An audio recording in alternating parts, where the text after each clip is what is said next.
আমি জাস্ট আপনাদেরকে 10টা নসিহা করব, জাস্ট পয়েন্ট বাই পয়েন্ট। আমি ফজরের পরে এটা বসে লিখেছিলাম। আপনারা এই 10টা কাজ কখনো ছাড়বেন না। আমাকে ওয়াদা করেন, এই 10টা কাজ আপনারা বাচ্চাদের ফিউচারের স্বার্থে কখনো ছাড়বেন না ইনশাআল্লাহ। তো আমার 10টা নসিহত হচ্ছে, এক, যে আমাদের বাচ্চাদেরকে ওদের লক্ষ্যটাকে স্থির করাবেন। ওদের জীবনের লক্ষ্যটাকে 1 নাম্বার। ওদের জীবনের লক্ষ্য হবে জান্নাত। এবং আমাদের বরেণ্য যে মানে সিংহ পুরুষরা আছেন উম্মার, ওদেরকে চিনাই দিবেন, ওদের মতো ওদেরকে হতে বলবেন। তোমাকে হামজার মতো হতে হবে, তোমাকে খালিদের মতো হতে হবে, তোমাকে ওমর ইবনুল খাত্তাবের মতো হতে হবে, তোমাকে আলী ইবনে আবি তালেবের মতো হতে হবে, তোমাকে মারিয়াম আলাইহিস সালামের মতো হতে হবে, তোমাকে আয়েশার মতো হতে হবে। এই চেতনাগুলো ছোটবেলা থেকে ওর মধ্যে ইনস্টল করে। ও সামনে একটা রোল মডেল দেখবে যে আমাকে এরকম হতে হবে। এইসব ক্যাটরিনা ম্যাটরিনা সব ফেলান, এগুলা পরিমণি টরিমণি সব ফেলান, এগুলা বাদ দেন। যা চলতেছে যে সাকিব টাকিব সব বন্ধ করেন। এসবে কোনো ফিউচার নাই। এসব ফিউচার হয়তো দুনিয়াতে কিছু দিতে পারে, কিন্তু পরকালে আল্লাহ পাকের আযাব গজব থেকে বাঁচার কোনো অপশন নাই। 2 নাম্বার, শয়তান মানে সন্তানকে 2 নাম্বার, সন্তানকে নিজের মনে করবেন না। সন্তানকে মনে করবেন এটা আল্লাহর আমানত আপনার কাছে। এই আমার ছেলে, এটা আমার ছেলে না। এই ছেলেটা আল্লাহ পাক আমাকে দিয়েছেন। বিশ্বাস করেন, আমরা তো ওকে নেওয়ার জন্য চেষ্টাও করি নাই। এমন হয়নি আপনাদের সময়? সন্তান না চেষ্টা করতো সন্তান আসে নাই? কোনো কোনো ক্ষেত্রে এমন হয়েছে সন্তান নষ্ট করার মানুষ চেষ্টা করছে, তাও সন্তান আল্লাহ দিয়েছেন। সন্তান আমার না, সন্তান আল্লাহর দেওয়া, আমার কাছে আমানত। একে যদি আমি সুসন্তান রূপে মানুষ না করি, আগামী দিনে ওমর না বানাই, তাহলে আল্লাহ আমাকে ধরবে। That's all. 1 নাম্বার, সন্তানকে ওর গন্তব্য চেনাবেন, ওকে আমাদের সিংহ পুরুষদেরকে পরিচয় করায় দিবেন, ওর মতো তাদের মতো হতে বলবেন। এবং সন্তানকে আপনার নিজের মনে করবেন না, সন্তানকে মনে করবেন আল্লাহর দেওয়া জাস্ট একটা আমানত। 3 নাম্বার, সর্বোচ্চ সেরা কারিকুলাম যারা দিচ্ছে ওই রকম প্রতিষ্ঠানে আপনি ওকে পড়াবেন। এরকম প্রতিষ্ঠান যদি সরকার দেয় তাহলে সরকারি প্রতিষ্ঠানে পড়াবেন, আমার কোনো সমস্যা নাই। যদি না দেয় তাহলে বেসরকারি, আর যদি বেসরকারিও না থাকে তাহলে আমরা গড়ে তুলবো ইনশাআল্লাহ, ইনশাআল্লাহ তাআলা। 3 নাম্বার হচ্ছে, এটা 3 নাম্বার। 4 নাম্বার, আল্লাহর ওয়াস্তে, এটা আমি প্রথমে বলতে চাইছিলাম, আল্লাহর ওয়াস্তে ডিভাইসের এডিকশন থেকে বাচ্চাদেরকে বাঁচান। ডিভাইসের এডিকশন এত মারাত্মক যে আমি নিজে এখন কোরআনের আয়াত ভুলে যাচ্ছি দিন দিন। এই ডিভাইস আমার হাতে যেটা আছে, এটা একটা পয়জন, এটা একটা হিপনোটাইজ করার যন্ত্র মানুষকে। এই মোবাইলের এডিকশন থেকে বাচ্চাদেরকে বাঁচাবেন আল্লাহর ওয়াস্তে। যদি আপনি বাচ্চাকে হাফেজ বানাতে চান, আলেম বানাতে চান, কারি বানাতে চান, মুহাদ্দিসা বানাতে চান, এটা হাতে থাকলে আপনি পারবেন না। এটাতে এডিক্টেড হয়ে গেলে আপনি কোনোভাবেই বাচ্চাকে মেমোরি ধরে রাখতে পারবেন না। বহু হাফেজে কোরআন ভুলে গেছে দিন দিন এটার কারণে। এটার মধ্যে অ্যাডাল্ট্রি অনেক কিছু আছে, ওরা এগুলো বোঝে, ওরা এগুলো এখন বোঝে, কিন্তু ওরা ছোট নাই এখন। এগুলো একটা কার্টুন দেখতে গিয়ে ওরা 10টা দেখে ফেলবে, আজে বাজে জিনিস দেখে ফেলবে। এটা এটা এটা এটা এটার মানে ব্যবহারটাকে নিয়ন্ত্রণ করেন, ডিভাইস এডিকশনটা বন্ধ করেন। আল্লাহ পাক তৌফিক দান করেন, আমিন। 5 নাম্বার, 5 নাম্বার হচ্ছে ম্যানুফ্যাকচার্ড কোনো খাবার বাচ্চাদেরকে খাওয়াবেন না। ফিজিক্যালি ওদেরকে ফিট রাখার চেষ্টা করবেন। ম্যানুফ্যাকচার্ড খাবার মানে একটু আগে দেখলাম যে বাইরের খাবারগুলো এটা খাচ্ছে, চিপস টিপস ইত্যাদি, এগুলা ওর হজম শক্তি নষ্ট করবে, ফিজিক্যাল স্ট্রেংথ নষ্ট করবে, ওর মেমোরি শার্প হতে দিবে না। ওকে ভিতর থেকে ওই যে একটা শব্দ একটু আগে বলেছে এক ভাই, যে ব্রয়লার মুরগি বানাই দিবে, আসলেই তাই বানাই দিবে, আসলেই তাই বানাই দিবে।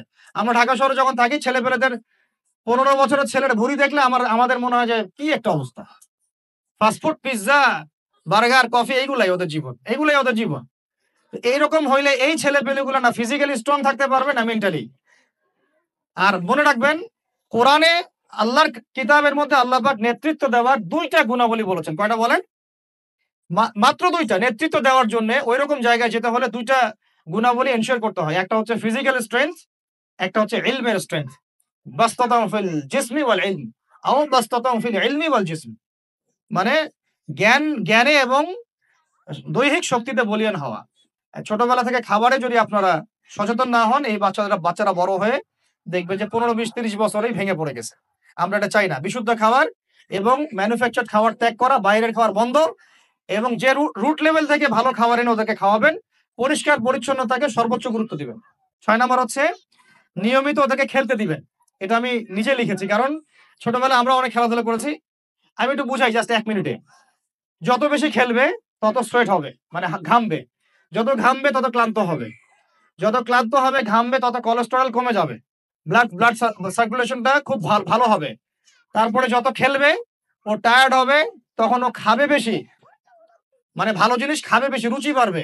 যত ভালো খাবে ঘুম তত ক্লিয়ার হবে, ঘুম যত ক্লিয়ার হবে ওর ব্রেন তত শার্প হবে, ব্রেন যত শার্প হবে ও অল্প সময়ে যা পড়তে পারবে, যা মুখস্থ করতে পারবে, এটা 10 ঘন্টায় আপনি পারবেন।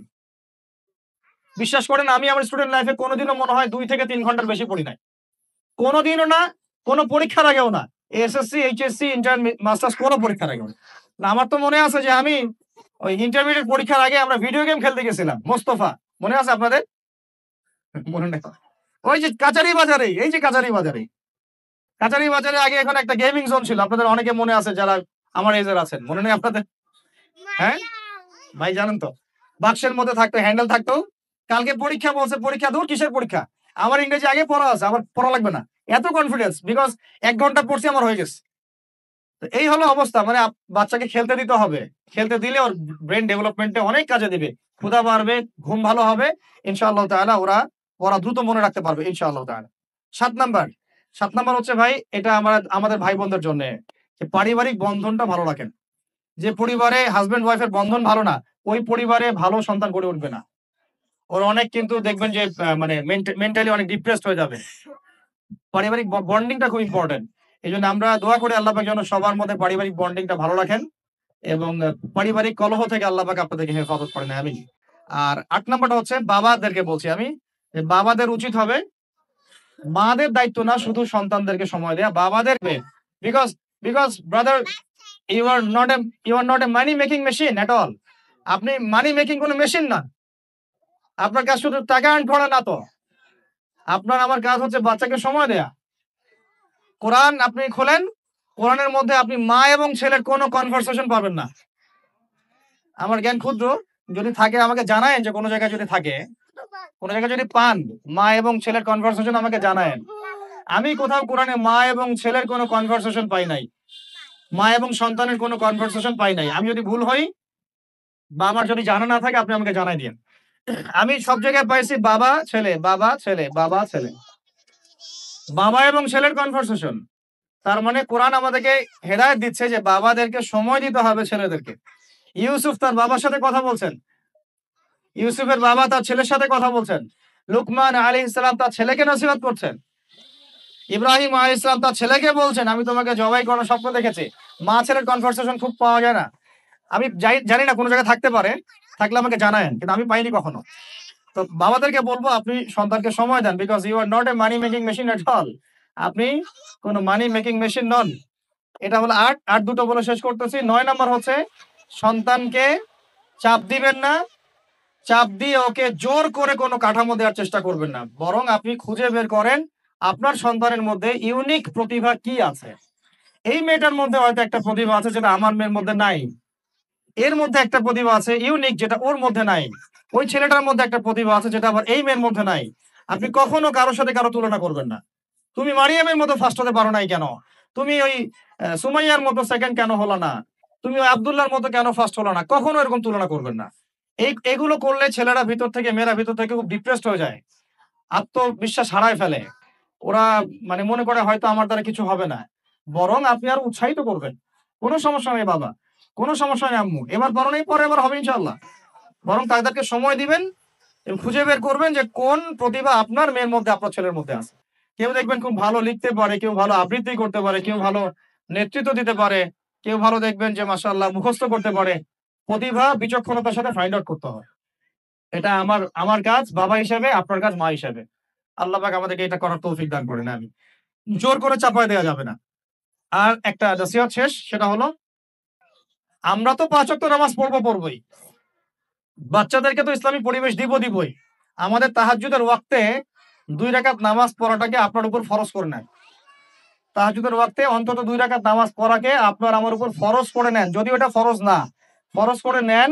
কারণ ওই সময় দোয়া যেগুলো করা হয় আল্লাহর কাছে একদম সরাসরি কবুল হয়।